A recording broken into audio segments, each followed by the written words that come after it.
Your Excellency, Mrs. Meriem Rejui, ladies and gentlemen, dear colleagues, distinguished guests, welcome and thank you for joining us today as we Human Rights Day. 77 years ago, the United Nations adopted the Universal Declaration of Human Rights, asserting the absolute rights of every human being. That is a moment when we reaffirm our commitment to freedom, dignity, and justice for all.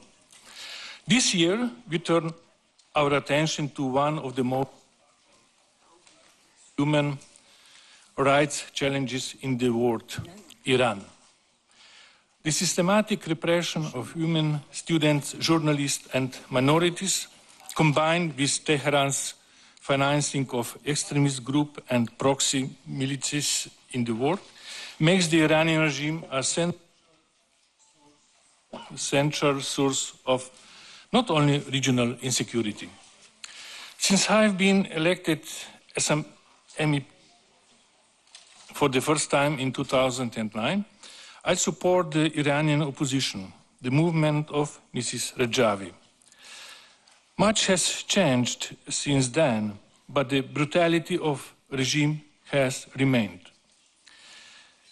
The Iranian regime declared some of us as terrorists, and we landed on its blacklist.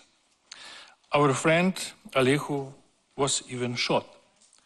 But, as my friend Petras and others, we have always stand by the side of victims, and Iranian people have been victims for too long. We are truly honored to have with us today an extraordinary group of speakers, members of European Parliament, respected experts, and even more former prime ministers. Your presence underlines the seriousness of our discussion, and above all, it's a great privilege to welcome Mrs. Meriem Rejui, the leader of the democratic Iranian opposition.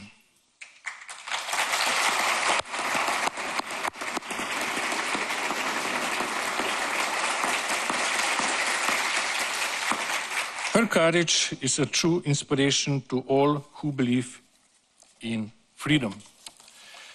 My sincere hope is that today's conversation will not remain only symbolic. I hope it will be fruitful and it will contribute to shaping a more serious and principled European policy towards Iran. For too long, parts of Europe have fallen into patterns of appeasement, hoping that the regime could somehow be moderated.